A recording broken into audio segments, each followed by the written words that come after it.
A very warm good morning to all of you बच्चों। आज हम लेकर आए हैं ह्यूमन हेल्थ एंड डिजीज के कुछ questions in the form of URTS 8। तो आइए देखते हैं सॉल्यूशन सीरीज। सबसे पहले शुरू करते हैं बच्चों क्वेश्चन नंबर 136 से। क्वेश्चन है appearance of dry scaly lesions with itching on various parts of the body are the symptoms of which disease? बताओ, है ना। सिंपलेस्ट क्वेश्चन है बच्चों। इतना आसान सवाल तुमसे पूछा गया है कि भाई ड्राई स्केली लीजन्स जो हैं वो आपको किस डिजीज में या किस कंडीशन में देखने को मिल रहे थे। आंसर क्या हो जाएगा? रिंगवॉर्म। तुम जानते हो। ओके, रिंगवॉर्म में आपको यहाँ पे नेक के एरिया में या फिर टोज के बीच में, जो हमारी उंगलियां हैं उसके बीच बीच में, पैरों की उंगलियों के बीच बीच में आपको ये ड्राई स्केली लीजन्स देखने को मिल रहे थे। उस कंडीशन को हमने क्या बोला? रिंगवॉर्म बोला बच्चों। Okay, next 137, choose the incorrect statement. Incorrect choose करना है बच्चों अबाउट स्प्लीन। पहली स्टेटमेंट है spleen is a primary lymphoid organ. ये सही स्टेटमेंट है, गलत स्टेटमेंट है? This is wrong statement. Spleen कैसी लिम्फॉइड ऑर्गन है बच्चों? Spleen is a secondary lymphoid organ.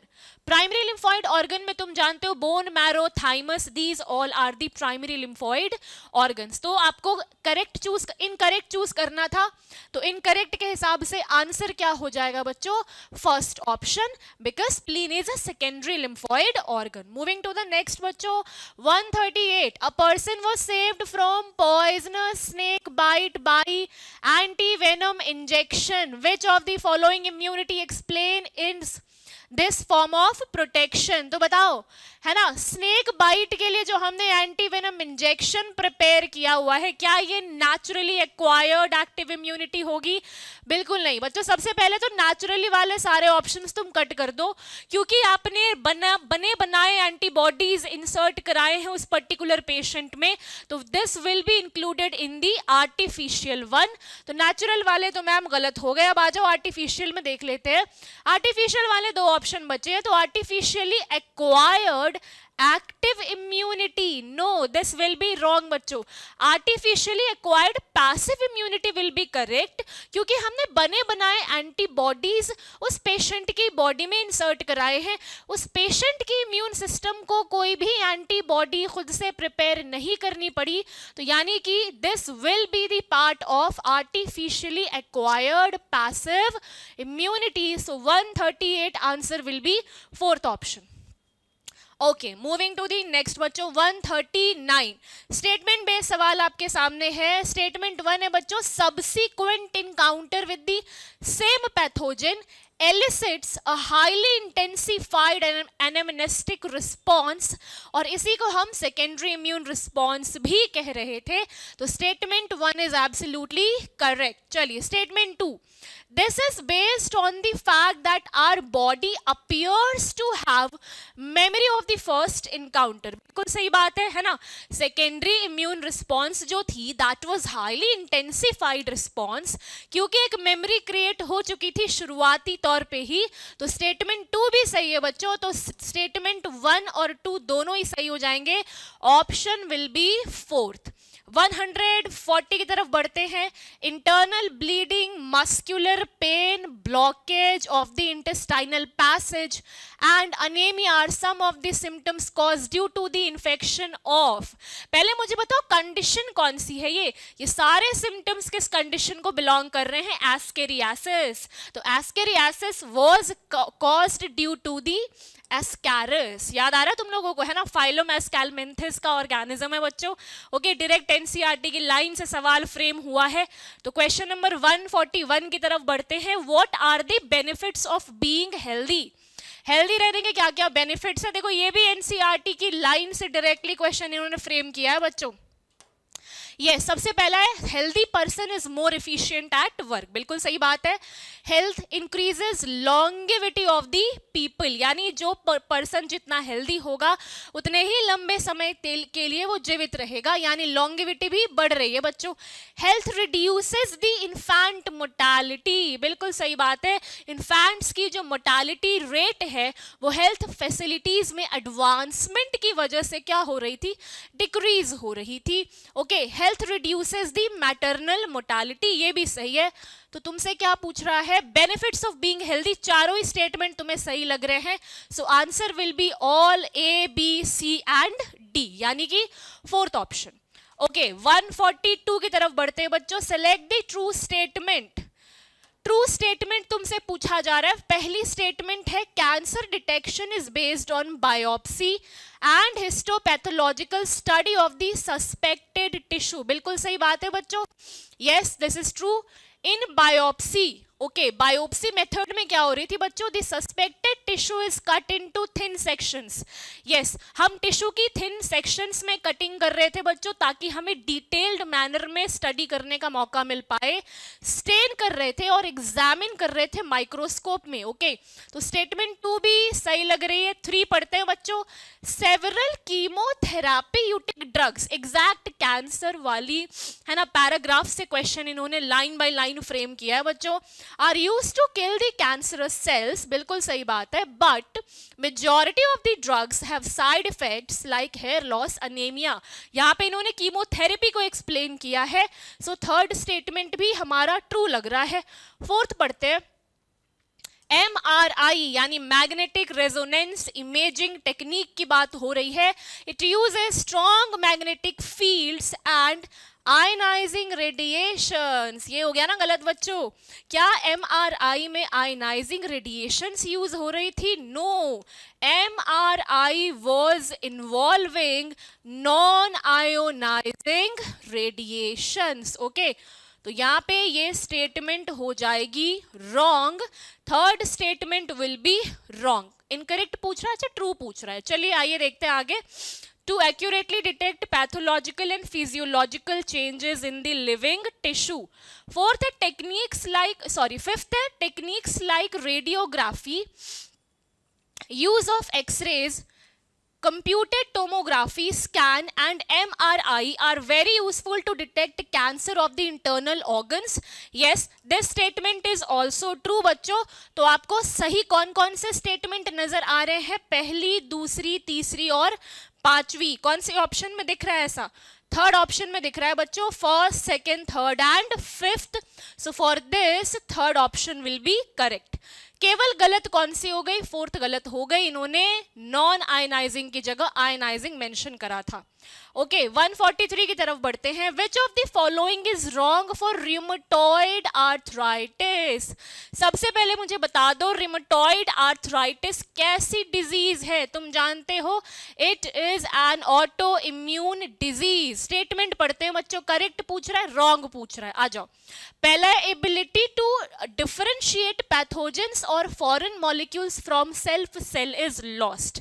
Yes बिल्कुल सही बात है, हमारे इम्यून सिस्टम के पास ये कैपेबिलिटी होती है कि वो सेल्फ सेल और नॉन सेल्फ सेल के बीच के डिफरेंस को इजीली कैप्चर कर सकती है, बट ऑटो इम्यून डिजीज के केस में उसकी ये कैपेबिलिटी खो जाती है। तो पहली स्टेटमेंट रॉन्ग लग रही, आई मीन करेक्ट लग रही है बच्चों। Okay second, condition where body attack self cell. Yes autoimmune disease में ये भी होता है, एक तो पहली डिफरेंशिएशन की कैपेबिलिटी चली गई, दूसरा सेल्फ सेल को ही अटैक करने लग जाते हैं, तीसरा IgE antibodies are produced in the body. No this is wrong बच्चों, ऑटो इम्यून डिसऑर्डर या डिजीजेस के केस में इम्यूनोग्लोब्यूलिन ई तो नहीं बनते हैं, ये मेनली कब बनेंगे बच्चों, ये मेनली बनते हैं एलर्जिक रिएक्शंस के टाइम पे। Okay they are mainly produced during the allergic reactions. तो आपसे रॉन्ग स्टेटमेंट पूछी जा रही थी, तो थर्ड हमें रॉन्ग लग रही है, let me tick it first, yes तो third will be wrong here और क्वेश्चन के हिसाब से सही हो जाएगा। फोर्थ आओ पढ़ ले, यस फोर्थ तो हमने पहले डिस्कस किया कि it is a type of auto immune disorder, तो 143 आंसर विल बी थर्ड। 144 की तरफ बढ़ते हैं, असर्शन रीजन टाइप सवाल फ्रेम किया है बच्चों इन्होंने।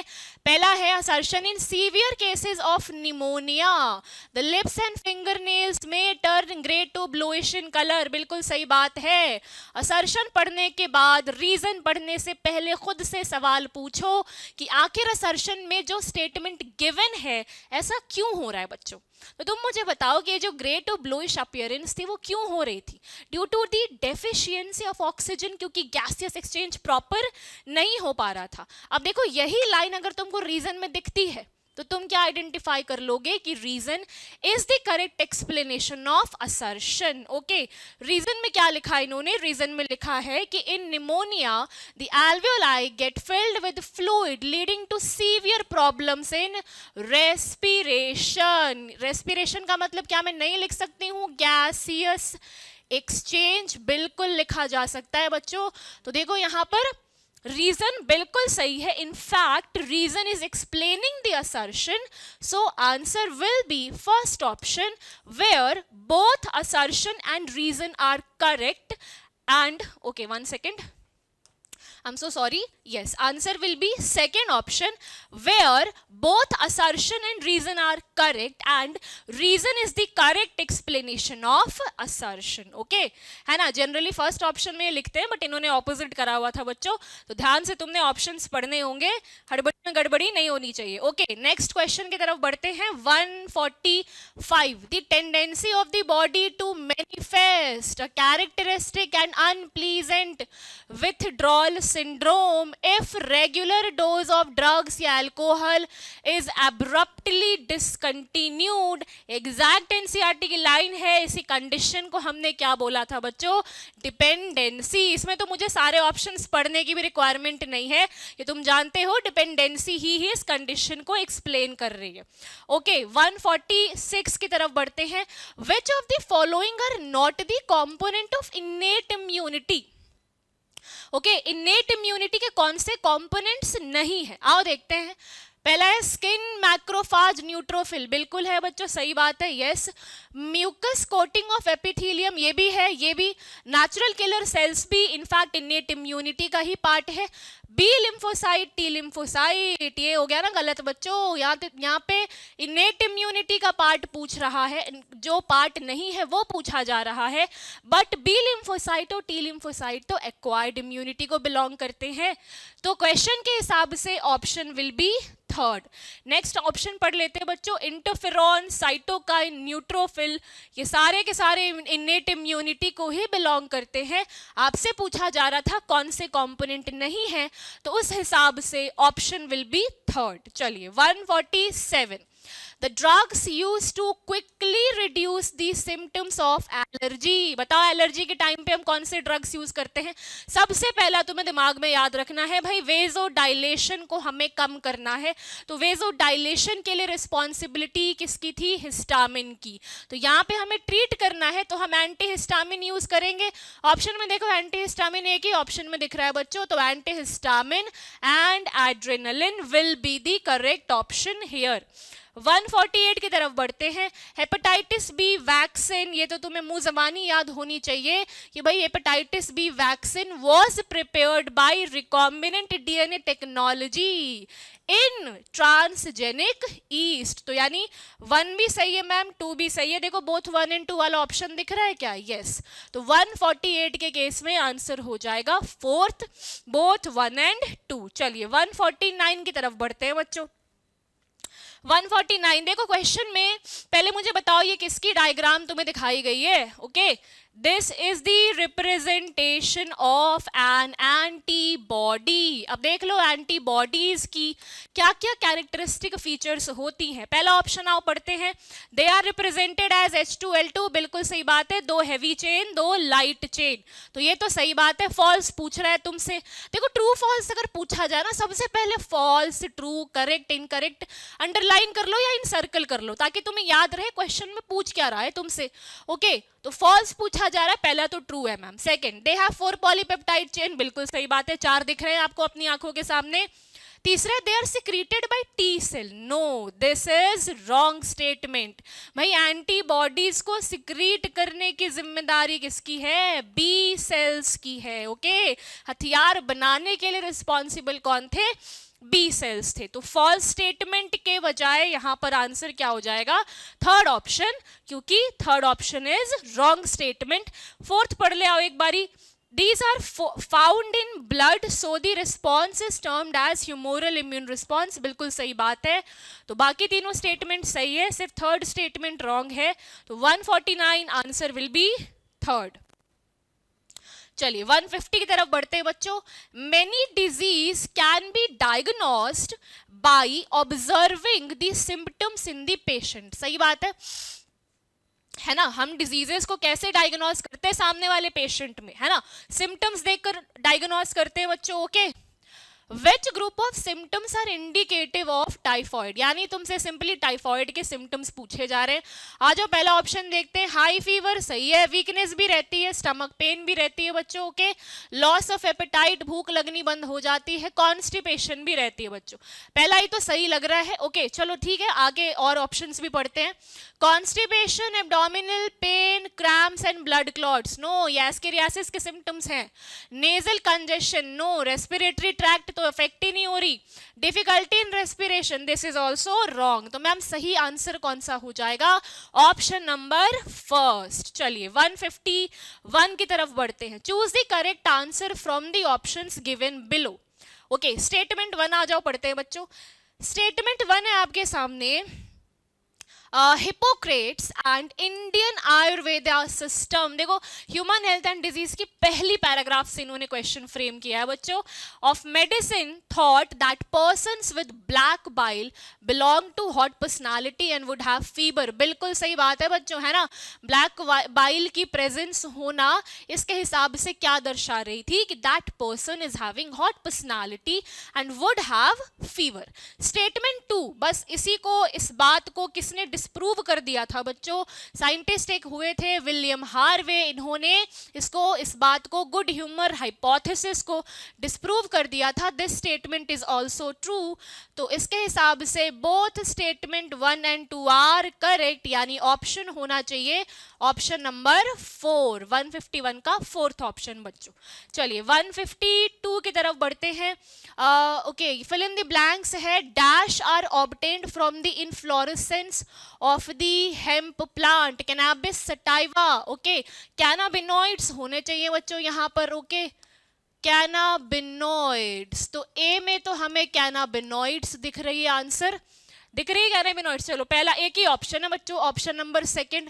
दूसरी स्टेटमेंट पढ़ लेते हैं. Dash is a white odourless bitter crystalline compound. Smack तुम जानते हो white odourless bitter crystalline compound होती है. तो a will be cannabinoids and b will be smack. Option number 2 will be the correct answer. Okay 153 की तरफ बढ़ते हैं बच्चों. Physiological barriers of innate immunity include. देखो फिजिकल बैरियर्स तुम्हें याद होंगे, फिजियोलॉजिकल बैरियर्स तुम्हें याद होंगे. तुमसे यहां पूछा जा रहा है फिजियोलॉजिकल बैरियर्स में कौन कौन सी बातें इंक्लूडेड थी. आओ देखते हैं. मैक्रोफाज थी क्या? नो. फिजिकल बैरियर में सेलुलर बैरियर का पार्ट थी. Natural killer cell? No. Mucus coating of the epithelium? No. ये सारे, ये पहले 3 किसके पार्ट हैं बच्चों? फिजिकल बैरियर में. ओके डी है सलाइवा इन दी माउथ, बिल्कुल सही बात है, फिजियोलॉजिकल बैरियर में इंक्लूडेड है. ई है एसिड इन दी स्टमक, ये भी सही है बच्चों. तो क्वेश्चन के हिसाब से आंसर क्या होना चाहिए? डी और ई. दिख रही है क्या? ओके फोर्थ ऑप्शन में D and E only will be the correct answer. 154 की तरफ बढ़ते हैं. AIDS is caused by HIV. Okay बात सही है. Which of the following, sorry among the following which one is not a mode of transmission of HIV. यानी इनमें से कौन सी HIV को ट्रांसमिट कराने में इन्वॉल्व नहीं हो रही है? पहला transfusion of contaminated blood, yes इसके थ्रू होगी transmission. Sharing the infected needles, इसके थ्रू भी ट्रांसमिशन हो जाएगी. तीसरा shaking hands with infected person, बिल्कुल नहीं बच्चों, it's a taboo for our society. ऐसा नहीं होता है हाथ मिलाने से HIV इन्फेक्शन फैल जाए. तो आपसे यहां पर पूछा जा रहा था is not a mode of transmission. तो क्वेश्चन के हिसाब से आंसर विल बी थर्ड, है ना, it is not a mode of transmission for HIV. Fourth आ जाओ देखते हैं. सेक्सुअल कॉन्टैक्ट से तो ट्रांसमिट होती ही है. तो 144 option will be third. Okay बढ़ते हैं नेक्स्ट क्वेश्चन की तरफ. 155 rate the following statements and choose the correct option. आ जाओ स्टेटमेंट ए पढ़े बच्चों. स्टेटमेंट ए है pneumonia pathogen infects alveoli of the lungs, बिल्कुल सही बात है, pneumonia alveoli of the lungs को इन्फेक्ट करती है. Whereas common cold pathogen affects the nose and upper respiratory passage, yes okay. In fact pneumonia में lower respiratory passage भी पूरी अफेक्ट हो रही है बट नॉट द लंग्स, ठीक है। स्टेटमेंट ए तो बच्चों सही है। स्टेटमेंट बी की तरफ बढ़ते हैं। Metastasis is the most feared property of the malignant tumour, yes exactly. Metastasis was the property where migration was happening, जहां ट्यूमर एक जगह से दूसरी जगह जा रहा था हमारी बॉडी में, तो it was the most feared property in case of malignant tumour. तो ए और बी दोनों ही स्टेटमेंट हमें सही लग रहे हैं। तो आंसर क्या होना चाहिए बच्चों? Both statement A and B are correct, यानी ऑप्शन नंबर थर्ड। चलिए 156 की तरफ बढ़ते हैं। ओपियोइड रिसेप्टर्स बताओ कहाँ कहाँ प्रेजेंट है? देखो इतना आसान सवाल इन्होंने पूछा है, ये तो तुमसे एक बार में हो जाना चाहिए बच्चों, देखते के साथ ही हो जाना चाहिए। बताओ यस, तो ओपियोइड रिसेप्टर तो मैम एक तो सीएनएस में पाए जा रहे थे और दूसरा जीआईटी में पाए जा रहे थे, तो both 2 and 3 will be the correct answer, यानी option number 4। Okay 157, how many drugs given below are considered to be hallucinogenic, यानी हैलुसिनोजेंस की तरह इनमें से कौन कौन से ड्रग्स इन्वॉल्व हो रहे हैं बच्चों? आओ देखते हैं। पहला मारिजुआना, बिल्कुल सही बात है बच्चों, है ना, इट इज अ हैलुसिनोजेन। दूसरा है morphine, yes morphine is also a hallucinogen, धतूरा भी हो जाएगा। नेक्स्ट एट्रोपाइन भी हो जाएगा बच्चों। 4 तो ऐसे ही दिख गए। Cocaine, no cocaine is not a hallucinogen. Smack भी हैलुसिनोजेन नहीं है। तो कितने हो गए? 4 हो गए ना, यस। तो 4 दिख रहा है, यस। 157 में 2, यानी option number 2 will be the correct answer. 4 हैलुसिनोजेंस आपके सामने दिख रहे हैं आपको। 158 की तरफ बढ़ते हैं। Choose the correct set of disease which is spread by contaminated food and water। बताओ फाइलेरियासिस मलेरिया में हो रहा था क्या? नो मैम, यहाँ पे तो वेक्टर इन्वॉल्व थी। सेकेंड है एस्केरियासिस अमीबिक डिसेंट्री, ये सही लग रहा है बच्चों, कंटामिनेटेड फूड एंड वाटर से ही यहाँ पे ट्रांसमिशन हो रही थी। Next pneumonia typhoid, wrong. Filariasis ascariasis, this is also wrong.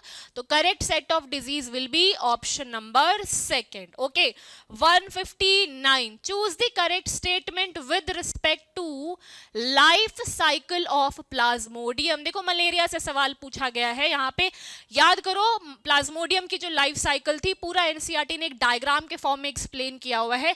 पहले ऑप्शंस पढ़ते हैं। पहला, इट रिप्रोड्यूसेस, प्लाज्मोडियम की बात हो रही है, so it reproduces asexually only in liver cells of human. सही लग रहा है, गलत लग रहा है बच्चों? स्टेटमेंट ये रॉन्ग है। ओनली लिखकर इन्होंने स्टेटमेंट को क्या कर दिया? गलत साबित कर दिया बच्चों। लिवर सेल में होती है सेक्सुअल रिप्रोडक्शन, लेकिन क्या सिर्फ लिवर सेल में हो रही थी? क्या आरबीसीज में सेक्सुअल रिप्रोडक्शन नहीं हो रही थी? क्या हो रही थी ना बच्चों? तो यानी कि स्टेटमेंट 1 तो इनकरेक्ट है। क्या चूज करना है हमें? करेक्ट चूज करना है। ओके नेक्स्ट देखते हैं। Gametocytes are formed in the mosquito's gut, this is also wrong. Gametocyte तो ह्यूमंस में बन रहे थे बच्चों। Okay sporozoites are stored in the salivary gland of mosquito, ये सही बात है, और इसलिए तुम्हें मैंने याद करो बताया भी था कि sporozoites is the infective stage for humans, क्योंकि उनको सेलिवरी ग्लैंड में स्टोर करके रखा जा रहा था। तो थर्ड ऑप्शन तो मैम सही लग रही है। आ जाओ फोर्थ ऑप्शन पढ़ ले। फोर्थ है fertilisation and development takes place in human RBC, ये बात भी गलत है बच्चों। फर्टिलाइजेशन और डेवलपमेंट बताओ मुझे कहाँ हो रही थी? ह्यूमन में हो रही थी या फिर मस्क्यूटो के गट में हो रही थी? Yes, it was taking place inside the gut of the mosquito। तो ये स्टेटमेंट भी हो गई रॉन्ग। क्वेश्चन के हिसाब से करेक्ट स्टेटमेंट आपने चूज करना था, ऑप्शन विल बी थर्ड। चलिए 160 की तरफ बढ़ते हैं।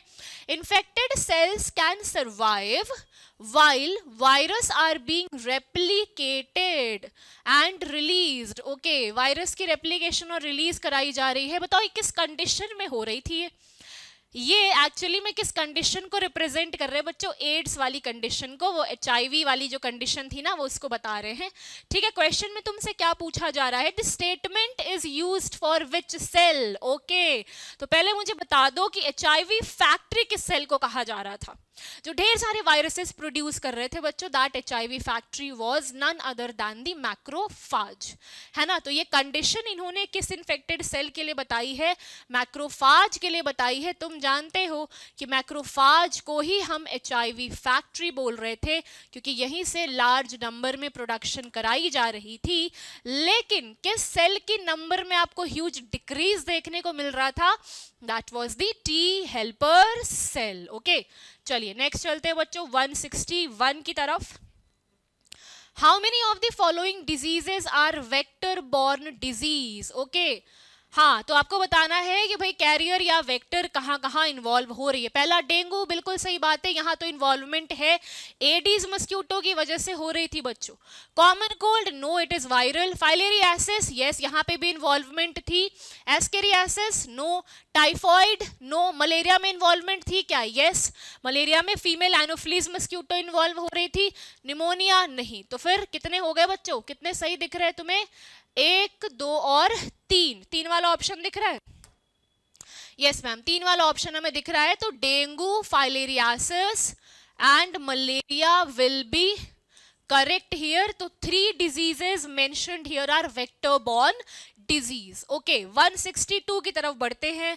Identify the given diagram and its effect. पहले बता दो मुझे डायग्राम किसका है।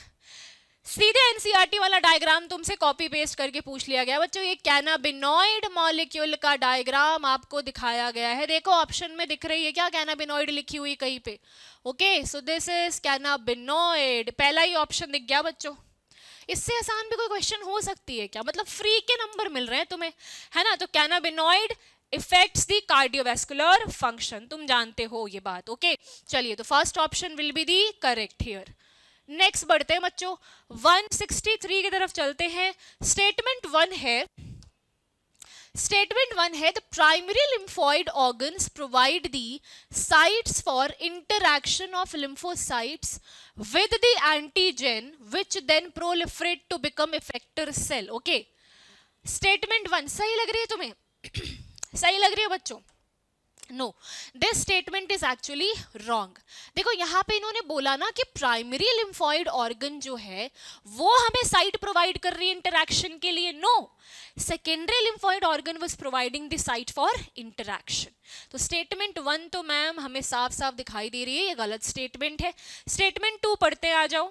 Secondary lymphoid organs are those where immature lymphocyte differentiate into antigen sensitive lymphocyte. No, this is also wrong statement. तुम जानते हो, है ना। अगर हम बात करें बच्चों तो सेकेंडरी लिम्फोइड ऑर्गन वो साइट नहीं होती है, वो साइट होती है एक्चुअली प्राइमरी लिम्फोइड ऑर्गन की, जो कि इमेच्योर लिम्फोसाइट को डिफरेंशिएट करने के लिए स्पेस प्रोवाइड करती है। तो यहाँ पे ये भी 1 second, primary lymphoid organ will be there. Yes, primary lymphoid organs. तो स्टेटमेंट 1 एंड 2 दोनों ही गलत है बच्चों। तो ऑप्शन कौन सा सही लग रहा है तुम्हें? बोथ स्टेटमेंट्स आर इनकरेक्ट, यानी 163 ऑप्शन नंबर 2। चलिए आगे बढ़ते हैं। Choose the mismatch with respect to cancer diagnosis. Okay, mismatch choose करना मतलब इनकरेक्ट चूज करना है बच्चों। सबसे पहले मिसमैच को इनसर्कल कर दिया, आ जाओ। Biopsy, histopathological studies for malignancy, बिल्कुल सही बात है। Bone marrow test to detect leukaemia, yes exactly. MRI uses strong magnetic field and non ionising radiation. इस बारी देखो नॉन आयनाइजिंग लिखा है, यस बिल्कुल सही है बच्चों। 4th है कंप्यूटेड टोमोग्राफी, यानी सिटी स्कैन की बात हो रही है, भूल जाते हो ना तुम लोग, सिटी स्कैन की बात हो रही है। It uses gamma rays. No, this is wrong बच्चों। एनसीईआरटी के एग्जैक्ट लाइन है, बताओ कौन से रेज इन्वॉल्व हो रहे थे? X rays. तो it uses X rays to generate 3D image of that organ particular. Mismatch पूछ रहा था तो उस हिसाब से 164 का ऑप्शन नंबर हो जाएगा बच्चों 4th। ओके, नेक्स्ट चलते हैं 165 5 की तरफ, infective stage of plasmodium for mosquito and human are respectively. अभी जस्ट मैंने बताया मस्क्यूटो के लिए जो इन्फेक्टिव स्टेज होगी वो होगी गैमेटोसाइट, और ह्यूमन के लिए जो इन्फेक्टिव स्टेज होगी वो होगी स्पोरोजोइट। ओके, आ जाओ देखते हैं, दूसरी ऑप्शन हमें सही दिखती हुई नजर आ रही है।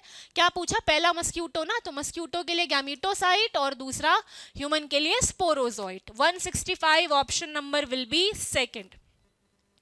166 की तरफ बढ़ते हैं। स्टेटमेंट 1 है बच्चों, statement 1 is antibodies against cancer यानी specific antigens are used for detection of certain cancer. ठीक है, ये बात तो सही है बच्चों, है ना। कैंसर के केस में हम कुछ स्पेसिफिक एंटीजन भी यूज कर रहे थे, तो फिर कैंसर की डिटेक्शन पॉसिबल थी। तो स्टेटमेंट 1 तो हमें सही लग रही है। ओके, चलिए आगे बढ़ते हैं। स्टेटमेंट 2 है alpha interferon. Okay, yes, they are biological response modifiers that activate immune system and helps in destroying the tumor। ये भी एक ट्रीटमेंट की मेथड थी बच्चों, याद करो, अल्फा इंटरफेरॉन से भी हम ट्रीट कर पा रहे थे कैंसर को। तो स्टेटमेंट 2 भी सही लग रही है। तो both statement 1 and 2 are correct. कौन सी ऑप्शन में दिख रहा है आपको ऐसा? फोर्थ में दिख रहा है बच्चों। तो 166 option will be fourth. Okay, 167 की तरफ चलते हैं।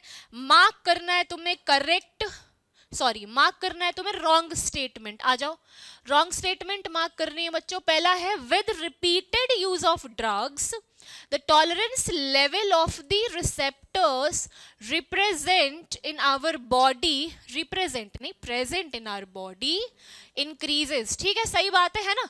अगर ड्रग्स को बार बार रिपीटेडली कंज्यूम किया जाए तो जो टॉलरेंस लेवल होती है ना हमारे बॉडी में रिसेप्टर्स की, वो धीरे धीरे बढ़ती चली जाती है, उनको और चाहिए होता है। ओके, धीरे धीरे उनको ड्रग्स की रिक्वायरमेंट और बढ़ती जाती है। ओके, फर्स्ट तो मैम सही लग रहा है। सेकंड देखते हैं, smoking increases the carbon monoxide content in the blood and reduces the concentration of heme bound oxygen. This is also absolutely correct. Third है heroin is chemically diacetyl morphine. ये भी सही है बच्चों, है ना। पहले 3 तो सही लग रहे हैं, आखिरी चौथा बचा। आ जाओ पढ़ते हैं। Atropa, belladonna and Datura are used as medicines in depression and insomnia case. बिल्कुल गलत बात है बच्चों, है ना। रॉन्ग पूछ रहा था तुमसे। 167 फोर्थ हो जाएगा भाई। एट्रोपा, बेलाडोना और धतूरा तो हेलुसिनोजेन है। Okay, they are hallucinogen. इनको हम कैसे कैसे यूज कर सकते हैं डिप्रेशन और इंसोम्निया के केस में? ओके, वैसे उनको नींद नहीं आनी, वैसे वो लोग परेशान है और परेशान हो जाएंगे अगर हम हेलुसिनोजेंस यूज करने लग जाएंगे। ठीक है, तो रॉन्ग स्टेटमेंट के हिसाब से fourth option will be correct. 168 की तरफ बढ़ते हैं। स्टेटमेंट 1 है बच्चों, स्टेटमेंट 1 है active immunity is slow and takes time to show its full effective response. Yes, तुम जानते हो बच्चों एक्टिव इम्यूनिटी जो होती है वो देर से रिस्पॉन्ड करती है लेकिन इफेक्टिव रहती है लंबे समय तक। तो स्टेटमेंट 1 तो मैम सही है। 2 है when ready-made antibodies are directly given to protect the body against foreign agents, this is called passive immunity। exactly, passive immunity में हम यही तो कर रहे थे बच्चों। बने बनाए बाहर से रेडीमेड एंटीबॉडीज उस पर्टिकुलर पर्सन को दिए जा रहे थे और उसकी इम्यून सिस्टम यहाँ पर इन्वॉल्व नहीं थी, उसकी इम्यून सिस्टम खुद से एंटीबॉडीज नहीं बना रही थी। तो इसी कंडीशन को हमने क्या बोला था, पैसिव इम्यूनिटी में इंक्लूड किया था ना बच्चों। तो 1 तो सही है मैम, सेकेंड भी सही लग रही है। Both statements are correct. 168 answer will be first. आ जाओ देखते हैं 169 क्वेश्चन को। चलो मैच करना है, आसान लग रहा है बच्चों, है ना, आसान लग रहा है। बेंजोडाइज़ेपिन्स, बताओ मुझे बेंजोडाइज़ेपिन्स किसमें इंक्लूड कर रहे थे हम? यस, दे वेर इन्वॉल्व्ड या used in mental illness like insomnia. अभी देखो आया था ना पीछे। ओके, बेंजोडाइज़ेपिन्स यूज करते हैं हम। ठीक है, चरस की बात करें तो yes, it was affecting the cardiovascular system. Coke की बात की जाए तो कोका एल्कलॉइड्स याद करो, interfere with the transport of dopamine which was a neurotransmitter. Morphine sedative और पेन किलर है। यस, आ जाओ देखते हैं। ए का क्यू दिख रहा है हमें कई सारे ऑप्शंस में, बी का पी, ओके 2 ऑप्शंस में दिख रहा है, सी का S, yes second, option number second बच्चों, और डी का हो जाएगा आर, है ना। तो 169 ऑप्शन नंबर सेकेंड। चलिए 170, विच of the following statement is correct, है ना, करेक्ट पूछा जा रहा है आपसे, इन सर्कल कर लो पर ले, है ना। फर्स्ट है innate immunity is pathogen specific type of, गलत है बच्चों, innate immunity is not specific, exact NCERT की लाइन 8 is non specific in nature, okay. क्या पूछ रहा है, करेक्ट, ठीक है, पहला तो इनकरेक्ट है ma'am. Physical barrier include acid in the stomach and saliva in the mouth, भाई ये दोनों फिजियोलॉजिकल बैरियर्स के एग्जाम्पल हैं। Interferons are secreted by virus infected cell, yes they are antiviral substances जो कि वायरस के द्वारा इन्फेक्टेड सेल्स ही secrete करती है। तो स्टेटमेंट नंबर 3 तो बिल्कुल सही है। 4th आ जाओ, पढ़ते हैं। Monocyte and neutrophil provide acquired immunity, बच्चों ये भी गलत है, ओके। तो 170 करेक्ट ऑप्शन आपको क्या दिख रही है, 3rd ऑप्शन। चलिए 171 की तरफ बढ़ते हैं। How many statements given below are the examples of artificially acquired passive immunity? अभी जस्ट मैंने तुम्हें समझाया था artificially acquired passive immunity का मतलब क्या है, तुमने बने बनाए रेडीमेड एंटीबॉडीज प्रोवाइड कराने हैं उस पर्टिकुलर पर्सन को, उसकी खुद की इम्यून सिस्टम इन्वॉल्व नहीं होगी इस बारी नए एंटीबॉडीज बनाने में, ठीक है, सारा काम पैसिवली हो रहा है। चलिए आइए देखते हैं। तो ए है in case of snake bites the injection which is given to the patient contain preformed antibodies against the snake venom, बिल्कुल सही बात है बच्चों, इसे हम artificially acquired passive immunity में बिल्कुल इंक्लूड करेंगे। बी है the foetus receive some antibodies, भाई ये नेचुरल कंडीशन है ना, तो ये तो artificial condition artificial passive immunity में इंक्लूडेड नहीं होगी। नेचुरली मदर से फीटस को एंटीबॉडीज मिल रहे हैं ना, ओके, तो ये नेचुरल पैसिव में आ जाएगी, ओके। तीसरी colostrum secreted by the mother, इसमें बताओ कौन सी वाली एंटीबॉडी हो रही थी, इम्यूनोग्लोब्यूलिन ए, IgA, ये भी नेचुरल पैसिव में आ जाएगी बच्चों, ओके। तो बी और सी तो गलत लग रहा है। चलो डी देखते हैं। ATS anti tetanus serum provides temporary protection in case of injuries and Burns, बिल्कुल सही बात है बच्चों, ये भी आ जाएगा हमारा आर्टिफिशियल एक्वायर्ड पैसिव इम्यूनिटी में। तो ए और डी दोनों सही लग रहे हैं हमें, दो ऑप्शंस, सॉरी दो स्टेटमेंट, तो दो वाला ऑप्शन, ऑप्शन नंबर 2 है ना। 171 answer will be second option. 172 की तरफ चलते हैं। HIV इज HIV यानी ह्यूमन इम्यूनो डेफिशिएंसी वायरस की बात हो रही है। कैसी वायरस है ये, रेट्रो वायरस है ना, तो HIV is a retro virus, option आपको दिख रहे हैं सामने। तो यहाँ पे तो मैम हम लिख सकते हैं retro virus, okay, and has genetic material composed of, you already know, RNA होती है in the form of genetic material, और इसके पास एक खास तरीके की एंजाइम होती है बच्चों, ओके। सो आगे लिखा है HIV replicates inside the host cell and it is considered as a retrovirus because it uses an enzyme, enzyme का नाम क्या है बच्चों, reverse transcriptase, okay, reverse transcriptase.